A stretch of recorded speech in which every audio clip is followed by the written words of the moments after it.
이제 우리 하나님 말씀은 고린도후서 5장입니다. 고린도후서 5장 15절부터 17절까지 말씀입니다. 고린도후서 5장, 제가 가진 성경으로 290페이지에 있습니다.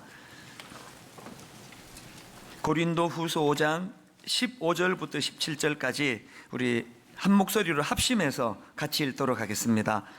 그가 모든 사람을 대신하여 죽으심은 살아있는 자들로 하여금 다시는 그들 자신을 위하여 살지 않고 오직 그들을 대신하여 죽었다가 다시 살아나신 이를 위하여 살게 하려 함이라. 그러므로 우리가 이제부터는 어떤 사람도 육신을 따라 알지 아니하노라. 비록 우리가 그리스도도 육신을 따라 알았으나 이제부터는 그같이 알지 아니하노라. 그런즉 누구든지 그리스도 안에 있으면 새로운 피조물이라. 이전 것은 지나갔으니 보라 새 것이 되었도다. 아멘. 지난 한 주 내내 제 머리에서 맴돌았던 성경 구절이 하나 있습니다. 시편 49편 20절 말씀인데요. 종기하나 깨닫지 못하는 사람은 멸망하는 짐승 같도다. 사실 이 말씀은 이 부유하고 권세 있는 자들의 어리석음을 지적하는 말씀인데요. 바로 앞에 이런 말씀이 나옵니다. 18절 19절 세 번역입니다. 비록 사람이 이 세상에서 흡족하게 살고 성공하여 칭송을 받는다 하여도 그도 마침내 자기 조상에게로 돌아가고 만다. 영원히 빛이 없는 세상으로 돌아가고 만다. 그리고 나오는 말씀이 종기하나 깨닫지 못하는 사람은 멸망하는 짐승 같도다. 이 흐름을 아시겠죠? 여기 나와 있는 이 종기라는 단어는 이 명성이라는 뜻으로 사용된 단어인데요. 현실 세계에서 누리는 게 너무 많고 나의 부유함이 또 내가 누리는 이 권력이 이런 것들이 내 눈을 어둡게 만들어 가지고 이 내가 누리는 이 부와 권세가 죽음 앞에서 아무런 힘을 발휘하지 못한다는 사실을 망각하고 사는 것에 대한 어리석음을 지적하는 말씀이에요. 제가 이 말씀을 묵상하다가 보니 누가복음 12장에 나오는 어리석은 부자가 떠오르더라고요. 누가복음 12장 16절부터 한번 보십시오. 또 이르되 또 비유로 그들에게 말하여 이르되 한 부자가 그 밭에 소출이 풍성하매 심중에 생각하여 이르되 내가 곡식 쌓아둘 곳이 없으니 어찌할까 하고 또 이르되 내가 이렇게 하리라. 내 곡간을 헐고 더 크게 짓고 내 모든 곡식과 물건을 거기 쌓아두리라. 또 내가 내 영혼에게 이르되 영혼아 여러 해 쓸 물건을 많이 쌓아두었으니 평안히 쉬고 먹고 마시고 즐거워하자 하리라 하되. 이게 지금 딱 그 시편 49편에서 말하는 종기하나 깨닫지 못하는 사람들의 그 모습 아닙니까? 현실적으로 누리는 게 너무 많아가지고 그렇게 어리석음에 빠져있는 사람의 모습인데요. 이런 자들을 향한 바로 그 다음 나오는 하나님의 그 경고를 한번 보십시오. 누가복음 12장 20절 한번 보십시오. 하나님은 이르시되 어리석은 자여 오늘 밤에 내 영혼을 도로 찾으리니 그러면 내 준비한 것이 누구의 것이 되겠느냐 하셨으니 자기를 위하여 재물을 쌓아두고 하나님께 대하여 부유하지 못한 자가 이와 같으리라. 주변을 둘러보면은 이런 어리석은 사람들이 얼마나 많습니까? 이 세상에 가진 거 많은 거 누리는 거 여기에 취해가지고 이게 이 땅에서의 삶만에 집중하다가 보니까 이 죽음이라는 게 이 모든 것들을 다 빼앗아갈 수 있는 능력이라는 거를 잊고 살아가는 사람들이요. 또 그런가 하면은 제 주변에서 또 많은 신실한 크리스찬들, 분당 우리 교회 성도님들 중에는 이 어리석은 부자와는 완전히 다른 삶을 사시는 분들도 참 많습니다.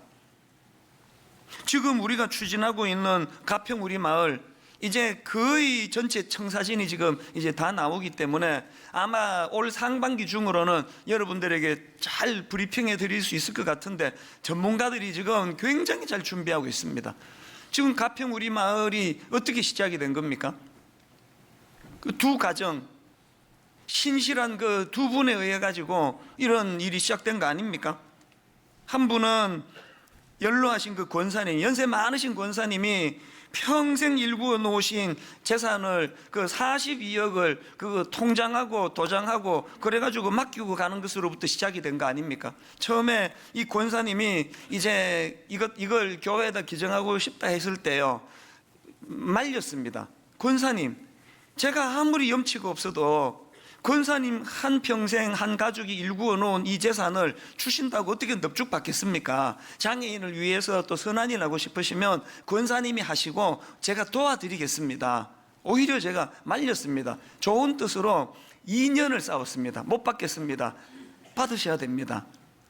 나중에 이분이요, 어느 날 불쑥 오셔가지고 통장, 도장, 비밀번호 해가지고 그냥 툭 던지고 가셨어요. 왜 그런 무리수를 두셨나 보니까 너무 제가 감동을 받은 게 이분 아드님이 사업을 하시거든요. 사업이 지금 너무 어려운 거예요. 어머니 된 심정으로 그게 얼마나 마음이 아프겠냐고. 이건 내 거 아닌데, 이건 하나님께 드린 건데 내 마음이 흔들릴까 봐 그래서 급하게 그냥 던져주고 가시는 거예요. 여러분, 아까 그 누가복음에 나오는 그 어리석은 부자들이 이런 걸 보면은 이게 이해가 되겠습니까? 설교 시간에 그 권사님의 사례를 제가 인용을 했더니 바로 그 주간에 우리 성도님이, 목사님, 가평에 땅이 2만 평이 있는데 이거 자식한테 물려주면은 우리 자식을 이거 망하게 만드는 길이라고 생각합니다. 그래서 저는 이거 우리 거 아니라고 생각하는데 그동안 주인을 못 찾아가지고 그렇게 하고 있었는데 지난주 목사님 설교를 듣고 주인을 찾았습니다. 제가 주인이래요. 그래서 시작된 게 가평 우리 마을 아닙니까? 장애인들에게 고용을 창출하고 지금 점점 전문가들에 의해 가지고 이게 지금 다듬어지고 있는데요. 어리석은 부자의 관점으로 봤을 땐 이 두 분의 행동이 이해가 안 될 거예요. 그러나 여러분, 저는 뭐가 헷갈리느냐, 그렇게 그냥 곡간을 쌓아놓고 하나라도 빼앗길까 안달복달하고 막 얼마나 또 야무지고 똑똑한지 손해보는 일 절대 안 하고 이웃을 위하여 절대 쓰는 거 없고 이 모든 걸 나 자신을 위해 쓰리라는 그 사람들은 불면증으로 잠을 못 주무시고, 이 권사님 보면은 평안한 하나님 안에 누리면서 기뻐하고 감사하고 가평 우리 마을이 열려지면 이 두 분이 누리게 될 그 하나님 안에서의 영광이 얼마나 풍성하겠습니까? 누가 지혜로운 거예요? 저는 지난 한 주 내내 그 시편 말씀을 묵상하면서 이런저런 생각을 하면서 마음이 참 좋았는데요. 그런 의미에서 이 바울, 사도 바울이, 이 본문을 기록한 사도 바울이 존경하지 않을 수가 없는 겁니다. 이 죽음에 대한 바울의 태도를 한번 보십시오. 고린도전서 15장 31절. 형제들아, 내가 그리스도 예수 우리 주 안에서 가진 바 너희에 대한 나의 자랑을 두고 단언하노니 나는 날마다 죽노라. 여기 나오는 나는 날마다 죽노라라는 말씀의 의미는 이 못된 자기 자아의 죽음을 의미하는 말씀이긴 한데요. 그런데 사실 이 바울의 삶을 우리가 쭉 추적을 해보면은 이런 고백들이 단순한 어떤 인격의 변화만으로 국한하는 고백이 아닌 것 같습니다. 예를 들면은 빌립보서 1장 20절 21절을 한번 보십시오. 나의 간절한 기대와 소망을 따라 아무 일에든지 부끄러워하지 아니하고 지금도 전과 같이 온전히 담대하여 살든지 죽든지 내 몸에서 그리스도가 존귀하게 되게 하려 하나니 이는 내게 사는 것이 그리스도니 죽는 것도 유익함이라. 그리고 이 빌립보서 1장 말씀 바로 그 다음에 보면은 바울이 그 빌립보 교회 성도들에게 무슨 얘기를 하는지 아십니까? 나는 삶과 죽음을 초월했다. 지금 죽어도 괜찮고 더 살아도 괜찮은데 내가 더 살기로 했다. 왜 더 살기로 한지 아느냐? 너희들에게 내 사역이 필요하기 때문이다. 사명이 있기 때문에 더 산대요. 여러분은 왜 더 사셔야 돼요?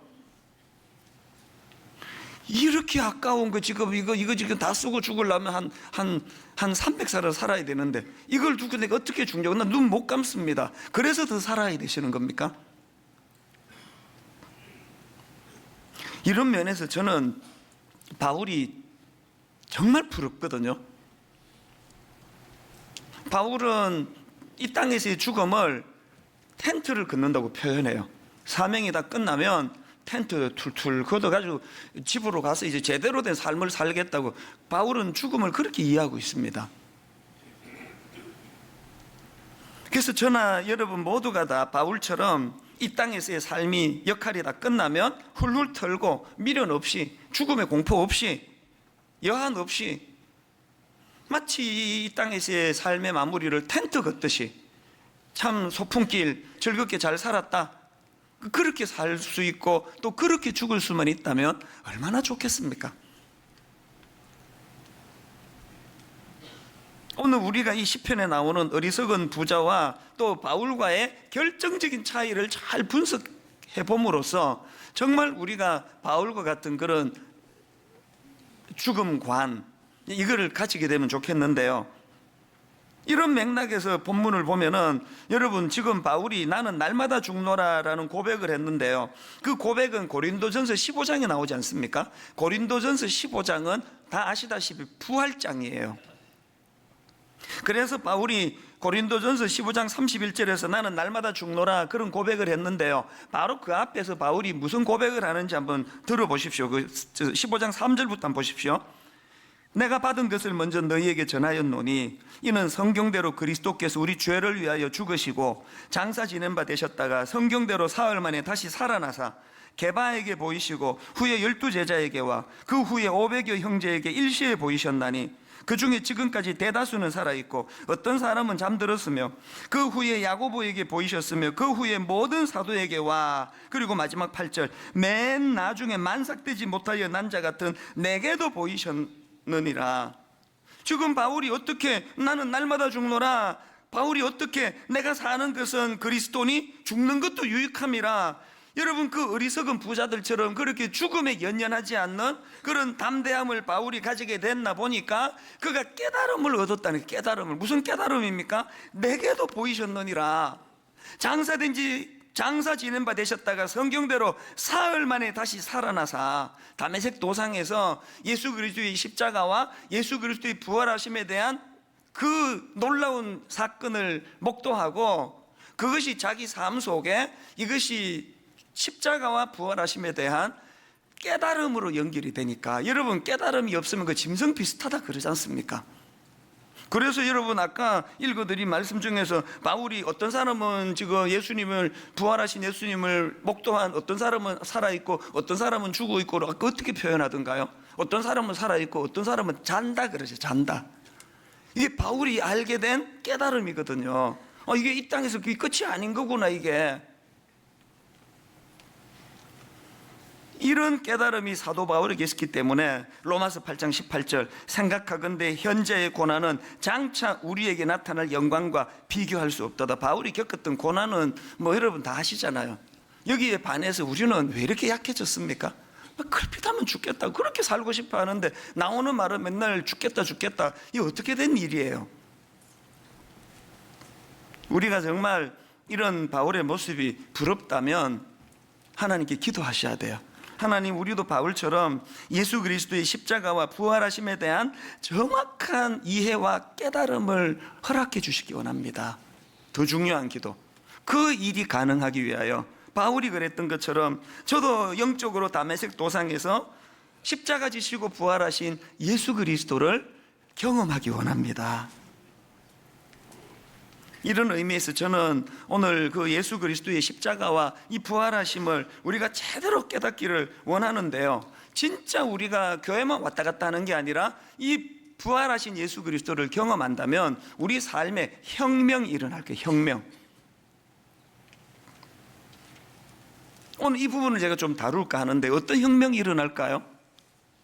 두 가지로 제가 정리를 했습니다. 자, 십자가와 부활의 의미를 깨닫고 나면 변화되는 혁명적인 변화가 일어나는 두 가지 중에 첫째가 뭐냐? 나 중심의 삶을 내려놓게 된다는 거예요. 오늘 본문이 바로 그 내용을 직선적으로 설명하고 있는 거 아닙니까? 고린도서 5장 15절 그가 모든 사람을 대신하여 죽으심은 살아있는 자들로 하여금 다시는 그들 자신을 위하여 살지 않고, 직설적으로 말씀하잖아요. 내 왜 십자가 졌는지 아니? 이 십자가를 통하여 택함받고 구원받은 하나님의 자녀들에게 근원적인 생각의 변화가 일어나는 거예요. 다메섹 도상 이전에는 어떻게 해서든 나 중심이에요. 이거 하나 아깝게 이거를 왜 내놔야 돼? 이거 한 번밖에 없는 인생인데 죽을 때까지 나 자신을 위해서 내가 이거 쓰다가 죽을 거야. 혹은 아까 시편에 있는 말씀처럼 내가 갖고 있는 이 놀라운 부가 이 죽음도 있게 만드는 거예요. 안 죽을 것처럼. 그랬는데 십자가와 부활하신 하심에 대한 정확한 깨달음이 있고 나니까 가치관이 바뀐 거예요. 그래서 다시는 나 자신을 위해 살지 않고, 오늘 여러분 교회에 사람 많이 오는데요, 이 원리를 아는 사람은 생각보다 많지가 않은 것 같아요. 여전히 나 중심. 여러분 오늘날 이 교회가 왜 이렇게 복잡한 겁니까? 그 왜 맨날 그렇게 싸우세요? 그러면 맨날 그냥 마음 상하고 화나고 이런 일이 왜 그렇게 많이 일어나는 겁니까? 모든 중심이 지금 나 중심이라서 그래요. 주차장에서부터 기분 나쁘다는 거예요. 내가 주중에는 내 백화점에 가가지고 물건을 사듯이 주일에는 교회 와가지고 그 위로도 받고 그러고 싶은데 왜 기분 나쁘게 난 이렇게밖에 못돼 하느냐는 거 아닙니까? 이 사람들은 왜 이렇게 내게 불친절하냐고. 그런 사람이 가장 불친절하거든 사실은. 예배는 또 뭐가 이렇게 복잡해? 오죽하면은 여러분 지금 이 교회 쇼핑이라는 말이 떠돌겠습니까? 이 교회 가보고 에이 저 목사도 안 채워져. 또 그 다음 교회도 가보고 언제까지 그렇게 떠도시겠습니까? 수요 예배는 주보 딱 보고 야 오늘 누가 설교하나? 이 목사가 설교하네. 가야 되겠다. 그 다음 주에는 이게 설교도 못하는 게 또 나왔네. 안 가야 되겠다. 이 모든 기준이 하나님께 영광이 아니고 하나님께 시간을 드린다는 이게 아니고 내 만족, 내게 얼마나 오감을 채워주는가. 여러분 제가 종종 인용해 드리는 빌립보 3장 18절 19절 한번 보시겠습니까? 내가 여러 번 너희에게 말하였거니와 이제도 눈물을 흘리며 말하노니 여러 사람이 그리스도의 십자가의 원수로 행하느니라. 그리고 그 다음 19절에서 그 원수로 행하는, 십자가의 원수로 행하는 사람들의 행동 특징을 선명하게 기록을 해 놓는데요, 그들의 마침은 멸망이요 그들의 신은 배요. 내 자신을 얼마나 위하는지 이 배가 신이에요. 이 안에 들어가는 게 너무너무 중요해가지고 이거 나 위해서 쓰는 건 돈 하나도 안 아까워요. 그리고 땅의 일을 생각하는지라. 땅의 일을. 주일날 교회는 왔지만 땅의 일만 생각하니까 영적인 충만함 이건 관심이 없습니다. 주차장에서부터 얼마나 내게 잘 배려를 해주는지, 이 교회가 얼마나 말씀이 내게 팍팍 와닿는지. 부활절을 맞아 오늘 저는 주님께서 직접 하신 이 말씀을 다시 한번 선포하기 원합니다. 마가복음 8장 34절 보세요. 무리와 제자들을 불러 이르시되 누구든지 나를 따라오려거든 자기를 부인하고 자기 십자가를 지고 나를 따를 것이니라. 자기 배만을 위해서 교회 다닌 사람은 이게 아마 기절할 말씀이에요. 저 구절 미처 못 보셨죠? 그리고는 바로 그 다음 35절에서 예수님이 왜 그래야만 하는지에 대해서 설명을 해주시는데 35절입니다. 누구든지 자기 목숨을 구원하고자 하면 잃을 것이요 누구든지 나와 복음을 위하여 자기 목숨을 잃으면 구원하리라. 어리석은 부자들처럼 내게 집착하고 나 자신만 위해 살고 이게 엄청난 이게 똑똑한 일 같은데 그 사람들은 자승자박이 된다는 그 얘기예요. 아까운 2만 평이나 되는 이 땅값이 또 얼마나 올랐는데 이거를 듣지도 보지도 못한 장애인들을 위해 가지고 이건 주인 찾았습니다라고 갖고 오는 그게 어리석은 부자들이 보면 바보 같은 짓인데 그런 분들은 너무나 행복하게 기쁘게 발 뻗고 주무신다는 거, 이게 지금 그 말씀이거든요. 오늘 우리의 신앙에 근원적인 문제가 있는 거 아닙니까? 그런가 하면 여러분 두 번째로 이 십자가와 부활의 의미를 제대로 깨달으면 우리 삶에 어떤 변화가 일어나느냐, 예수를 위한 삶을 살아내게 된다는 것입니다. 고린도후서 5장 15절을 뒷부분을 한번 자세히 보십시오. 그가 모든 사람을 대신하여 죽으심은 살아있는 자들로 하여금 다시는 그들 자신을 위하여 살지 않고 오직 그들을 대신하여 죽었다가 다시 살아나신 이를 위하여 살게 하려 함이라. 이게 여러분 앞에서 제가 읽어드린 빌립보서 2장 1장 20절하고 똑같은 내용 아닙니까? 나의 간절한 기대와 소망을 따라 아무 일에든지 부끄러워하지 아니하고 지금도 전과 같이 온전히 담대하여 살든지 죽든지 내 몸에서 그리스도가 존귀하게 되게 하나니. 예전에는요, 액센트가 앞쪽에 있었어요. 살든지 죽든지. 내가 왜 죽어야 돼? 난 그렇게 못해.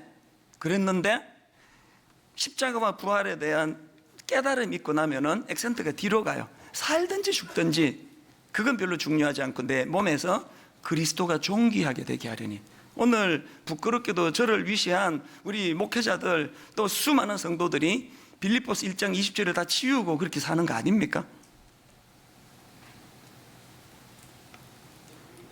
이 두 가지는 동전의 양면이에요. 사실 하나예요. 다시는 나 자신을 위해 살지 않고 그 동전의 앞면 뒤집으면 이제는 내 몸에서 그리스도가 존귀히 여기게 되기를 위하는 예수 그리스도를 위한 삶, 이걸 자꾸 추구하게 된다는 거예요.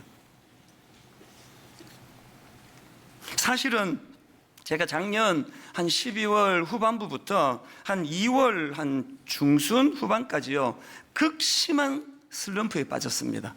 이 구절이 너무나 구현되지 않는 현실을 보면서 내 자신이 회의에 빠진 거예요. 어느 정도 회의에 빠졌냐 하면은요, 설교가 안 하고 싶은 거예요. 나는 지금 뭐 하는 사람이지?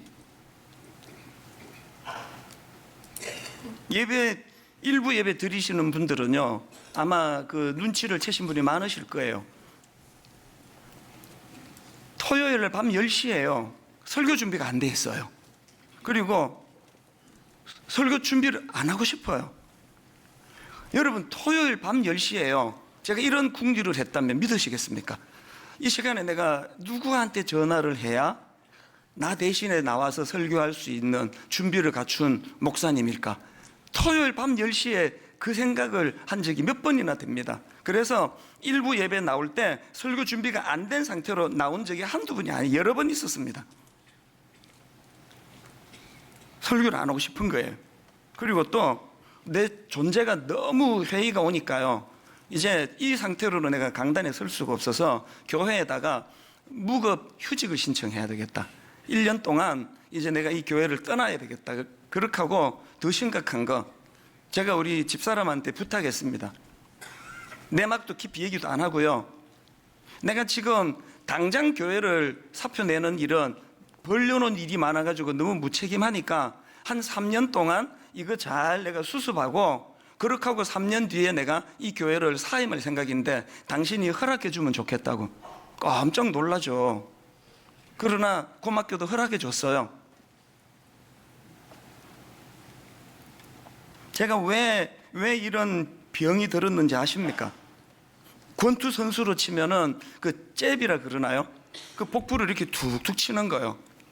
상대방이 막 핵펀치로 나 한 방 때려도 이게 다운이 되지만요, 권투 선수 얘기를 들어보면 이게 1회부터 배를 툭툭툭 계속 맞으면요, 이게 누적이 되면 한 8회나 9회 가면은 건들면 저절로 쓰러진대요. 저는 지난 16년 동안 잽을 많이 맞았어요. 성도들한테, 또 그 교역자들한테, 우리 또 순장님들한테. 이게 뭐냐는 거예요.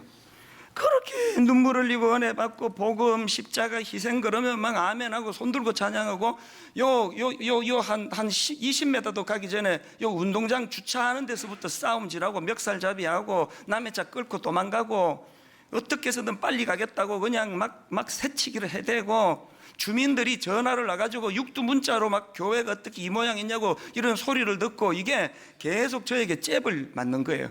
이 설교는 무슨 의미지 이건? 모든 게 여기서만 작동이 되는 게 이게 진짜 복음인가? 설교를 안 하고 싶은 거예요. 화요일마다 교역자들 모아놓고 나는 날마다 죽노라, 우리 교역자들은 이 길을 가야 된다고 막 역설을 하면은 막 눈물을 흘리고 듣고 받아 적고 녹음하고 다 그렇게 말씀을 잘 받는 것 같은데, 딱 어떤 문제에 봉착해가지고 내 주머니에서 돈 많은 손해볼 일만 있으면 안색이 바뀌어지고, 내가 확보하고 있는 이 떡이 이게 손해보면 어떡하나, 완전히 태도가 달라지고 무례하게 짝이 없는 이런 행동들을 하는 것을 내가 보면서 회의가 온 거예요. 내가 하고 있는 이 목회는 이게 뭔가 이게 도대체 이렇게 약해 빠진.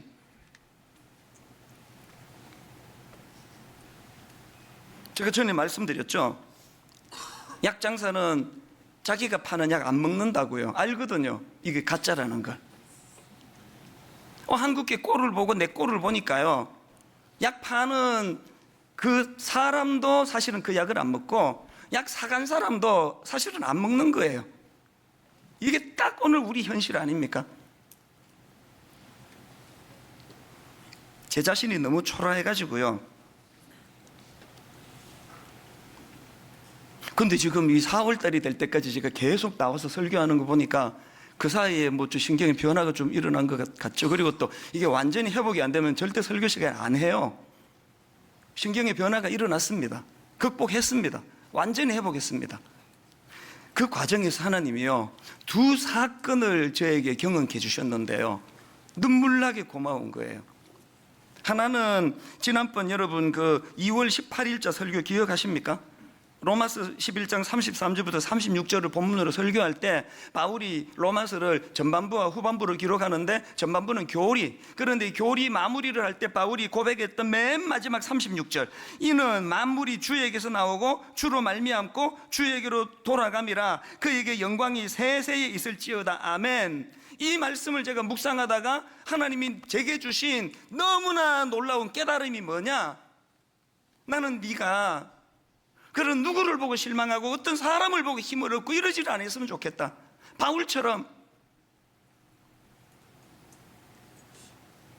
네 마음의 목표와 소원은 예수 그리스도, 그분을 위한. 여러분 그 설교할 때 제가 그 트레비스라는 아이와 게르시라는 아이 그 이야기 해드리지 않았습니까? 두 아이에게 똑같이 그 나무 깎는 칼하고 그 통나무가 주어졌는데, 트레비스라는 아이는 멋진 배를 하나 만들었고 게럿은 그 쓰레기만 만들어 놨는데, 이 둘의 차이가 뭐냐? 트레비스라는 아이는 그 조각을 손에 들 때부터 배를 만들어야 되겠다는 목표가 있었고, 게럿은 목표가 없었기 때문에 이렇게 된 거다. 그 말씀이 저를 살려준 말씀 중에 하나예요. 하나님이 그 로마서 11장 끝에 나오는 그 말씀을 저에게 주시면서 너도 바울처럼 이런 목표를 가지면 안 되겠니? 대략 둘러보면은요, 이 설교를 하던 그 2월 중순 전후로 내 설교가 달라졌습니다. 이제 저는 여전히 이제 설교 준비가 너무 기쁘고요, 주일날이 너무 기다려지고요, 다른 어떤 단체 어떤 모임에서 뭐 위원장 해달라 뭐 해달라 귀에 하나도 안 들어오고요, 이 자리에 서는 것이 제일 행복한, 그걸로 제가 회복이 됐습니다. 이게 가능하도록 두 번째 놀라운 하나님 배려를 해주셨는데, 그게 뭐냐? 작년 12월 20일에 있었던 KBS에서 방영했던 다큐멘터리예요. 제목이 교회 오빠. 이게 안양에 사시는 부부예요. 이관희 집사님 부부. 진짜 기가 막힌 사연이에요. 너무너무 신실한 부부인데요, 이게 믿겨지지 않는 시련이 찾아온 게 둘 다 암 사기예요. 남편은 대장암 사기, 아내는 림프종 사기. 얼마나 웃기는지 아십니까? 첫 딸 낳고요, 보통 그 산후조리원에서 2주 조리하지 않습니까? 산후조리원에서 2주 쉬고 집으로 가는데 남편의 발병을 알게 되는 거예요. 그렇게 하고요, 그런 극심한 고통 속에서도 끝까지 하나님을 의지하며 그 남편이 이제 항암 치료가 이제 잘 마쳐지는데요, 4월 31일에 남편의 항암 치료가 종료되고 5월 5일에 아내의 항암 치료가 시작이 됐대요. 이 무슨 릴레이 게임 바톤 터치 하듯이요. 저는 이 동영상을 6번 봤습니다. 12월 24일 볼 때는 12월 20일 볼 때는 너무 그때는 내 마음이 중병이 들었기 때문에 그 상담받고 또 약 처방에서 받고 그러던 때라 가지고 무기력하게 그거를 봤고요, 이후로 이거를 내가 6번을 봤습니다. 그러면서 점점 남편의 상황은 악화가 되고 나중에는 심지어 남편의 병이 재발이 되고, 이런 절망적인 상황에서 그 부부가 나누는 그 대화들이 저를 살렸어요. 그런 절망적인 상황에서 이 부부가 나누는 대화를 한번 들어보십시오. 내 안에 나는 죽고 오직 예수님만 사는 삶. 이게 어떻게 보면 굉장히 멋진 말이고 또 굉장히 어려운 말인데, 근데 생과 사의 갈림길에 서 있는 나나 당신은, 우리는 그걸 할 수 있는 상황이 된 거 아니냐. 그런가 하면 또 이런 말도 있습니다. 제가 얼마나 믿음이 나약한가 하면은요, 저는 그날 그 12월 20일 날 우연히 그 시간에 TV 보지 않거든. 보통 말씀 체크하는 시간이라서 우연히 딱 했는데 이게 처음부터 시작이 되는 거예요. 제가 이 다큐멘터리를 보면서 한 50분짜리인가요? 보는 내내 믿음 없는 두 가지 생각이 떠나지 않는 거예요. 첫 번째 생각, 하나님은 왜 이렇게 일하지? 왜 이러시지? 원망.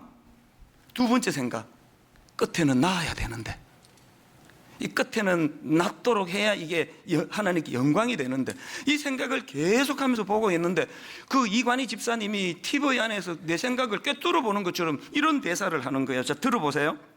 인간의 관점으로는 지금 이 질병, 이 고난, 이런 여러 가지 문제들이 어떻게 해결되는가에만 관심을 두지만, 하나님의 관점에서는 내가 이 고난을 어떻게 받아들이고 그 과정에서 어떻게 변해가는지가 굉장히 중요하겠다는 생각을 했습니다. 또 이런 말도 해요. 모든 사람들이 다 보면 내가 이 질병으로부터 완치해야지만 이건 기적이야. 그런 기적들만을 바라보고 있는 거지.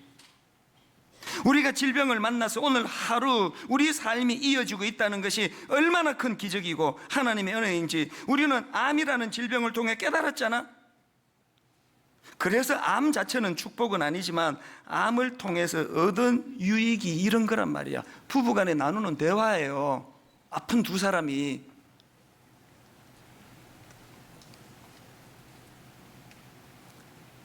결정적으로 저를 좋은 뜻으로 무너뜨렸던 한마디가 뭔지 아십니까? 그 남편이 한글로 기억이 되는데 이렇게 말하더라고요. 왜 저보고 하루라도 더 살아야 되냐고 물어봤을 때는 하루라는 시간을 통해서 제가 조금이라도 더 온전해질 수 있는 기회를 갖고 싶은 거예요. 서툴고 부족한 점이 많았던 삶이었기 때문에 하루라는 시간이라도 더 주어진다면 조금이라도 더 온전하고 성숙한 하루를 더 살고 싶은 그 기회를 갖고 싶어서, 이게 삶의 이유인 것 같아요. 여러분에게 삶의 이유는 뭐예요? 여러분이 살아야 되는 이유는 이 많은 거 이거 다 쓰지도 못하고 죽는 게 너무 억울한 거 아니야? 이게 여러분의 삶의 이유가 아니기를 바랍니다.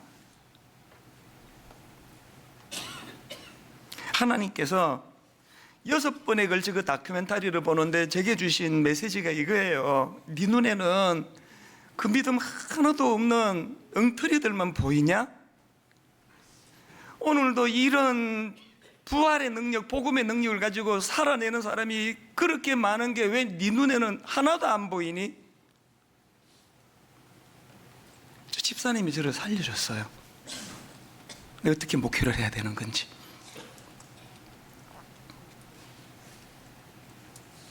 로마서 8장 18절 아까 읽어드렸던 그 말씀이요. 생각하건대 현재의 고난은 장차 우리에게 나타날 영광과 비교할 수 없도다.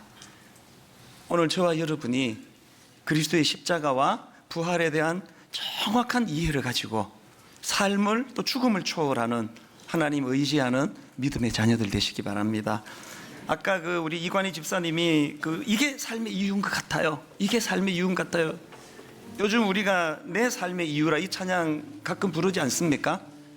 주신 말씀을 생각하시면서 우리 자신을 돌아보면서 우리 한번 이 찬양 하나님께 올려드리기 원합니다.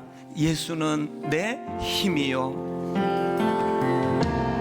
예수는 내 힘이요, 나의 기쁨, 내 참 소망, 그 이름의 생명이 내 삶의 이유라. 우리 다시 한번 고백합니다. 예수는 내 힘이요,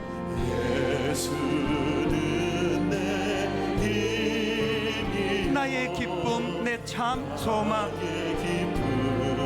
내 참 소망 그 이름의 생명이 이름의 생명 내 삶의 이유라. 내 삶의 여러분 이런 선포를 마음에 품고 오직 주만 따라갑니다. 오직 주만 따라갑니다. 오직 주만 높임 받으소서.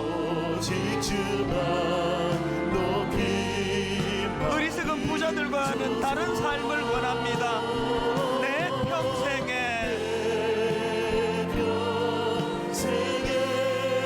그 이름을 그의 선하심을 세상에 노래합니다. 그 이름의 크신 능력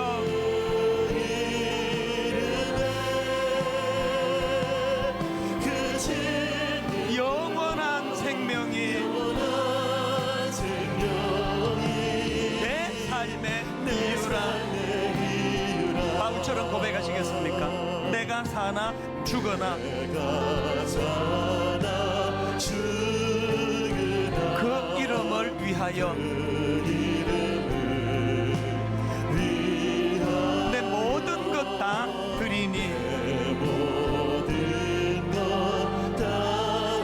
나를 받으소서. 이 고백을 가지고 결단합니다. 선포합니다. 오직 주만 따라갑니다. 오직 주만 따라갑니다. 오직 주만 높임 받으소서. 오직 주만 높임 받으소서. 내 평생에 내 평생에 그 이름을 그의 선하심을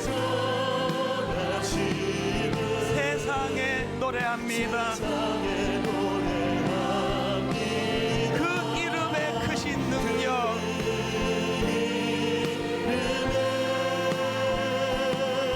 크신 능력 영원한 생명이 내 삶의 이유라. 복음은 머리로 듣고 지적인 유희로 머물게 하는 게 아닙니다. 복음은 살아내는 거예요. 내게 저런 절망적인 일이 찾아왔을 때 내 의지로는, 내가 가진 그 무엇으로는 절대로 극복할 수 없는 감당하기 어려운 시련이 찾아올 때 그 이관희 집사님 부부처럼 그때 작동되는 게 그게 복음의 능력이에요. 하나님, 저에게는 그게 있는지 없는지 잘 모르겠습니다. 우리 같이 한번 기도할 때, 아버지, 이렇게 나약하고 허약한 저의 삶을 부끄럽게 고백하면서 하나님 은혜를 구하오니 저희들에게도 그리스도의 십자가와 부활하심에 대한 깨달음이 있게 하여 주시고 그것이 능력이 되게 하여 주시옵소서. 우리 통성으로 같이 기도하시겠습니다.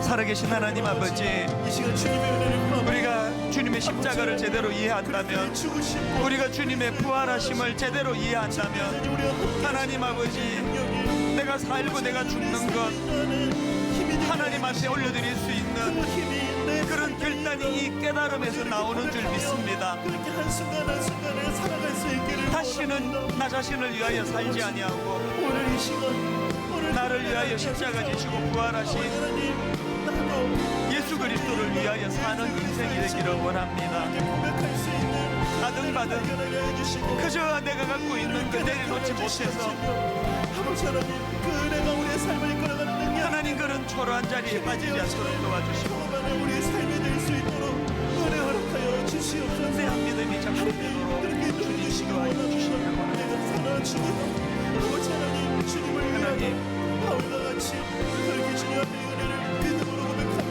그렇게 살아가는 우리의 삶이 될 수 있도록 아버지 하나님 인도하여 주시고 그런 믿음의 확신으로 저희를 붙잡으시고 인도하여 주시옵소서. 고마우신 하나님 아버지, 주님의 십자가 지심과 부활하심이 없었다면 우리 역시도 이 땅에서는 안달복달, 두려움과 근심, 초조와 불안, 그러다가 영원히 소멸되는 것처럼 인생을 끝낼 뻔했는데 주님의 십자가와 부활하심을 통하여 우리도 사도 바울처럼 삶과 죽음을 초월하는 담력을 얻을 수 있다는 것을 다시 한번 깨닫게 해주시니 감사합니다. 우리에게 그 믿음을 허락하여 주시옵소서. 그 은혜가 감사해서 주님 앞에 이 시간 귀한 예물 드리려고 합니다. 한 푼이라도 허튼 데 쓰여지지 않도록 주님이 강권적으로 역사하여 주시옵소서. 감사드리옵고 예수님 이름으로 기도드립니다. 아멘. 우리 준비하신 부활절 헌금 드릴 동안에 우리 대학부 청년부 연합중창팀에서 특별 찬양을 해주시겠습니다. 준비하신 헌금 같이 나누시겠습니다.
이 귀한 젊은이들인데 다시 한번 축복하며 박수로 축복해 주시기 바랍니다. 이제 우리 다 자리에서 일어나셔서 찬송가 160장입니다. 무덤에 머물러 예수 내 구주, 새벽 기다렸네 예수 내 주. 우리 손뼉 치면서 기뻐하면서 감사하면서 찬양하기 원합니다. 무덤에 머물러 예수 내 구주, 새벽 기다렸네 예수 내 주. 원수를 다 이기고 원수를 다 이기고 무덤에서 살아나셨네. 어둠을 이기시고 나와서 성도와 함께 길 다스리시네. 사셨네 사셨네 예수 다시 사셨네. 헛되이 지키네 헛되이 지키네 예수 내 구주. 헛되이 봉하네 헛되이 봉하네 예수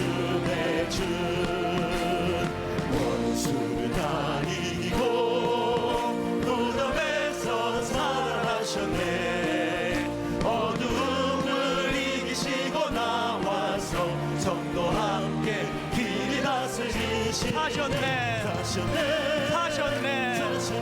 예수 다시 사셨네.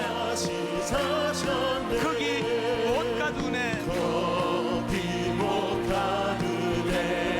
예수네 우리를 살리네.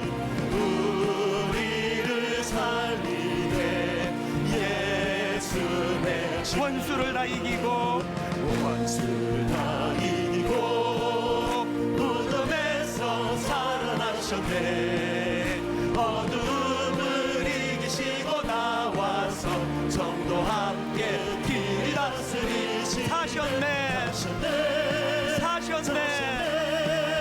예수 다시 사셨네. 같이 기도하시겠습니다. 그러므로 우리가 이제부터는 어떤 사람도 육신을 따라 알지 아니하노라. 비록 우리가 그리스도도 육신을 따라 알았으나 이제부터는 그같이 알지 아니하노라. 그가 모든 사람을 대신하여 죽으심은 살아있는 자들로 하여금 다시는 그들 자신을 위하여 살지 않고 오직 그들을 대신하여 죽었다가 다시 살아나신 이를 위하여 살게 하려 함이라. 이번 한 주간 이 삶을 살아내는 복된 한 주간 되도록 인도하여 주시옵소서. 우리 주 예수 그리스도의 은혜와 하나님 아버지의 다함없는 사랑과 성령님의 감동, 감화, 위로교통 충만하심의 역사가 부활의 기쁨을 하나님 앞에 올려드리며 결단하며 예배하며 주님 앞으로 나아가는 모든 주의 자녀들 머리 위에 지금부터 영원토록 함께 하시기를 간절히 축원하옵나이다. 아멘.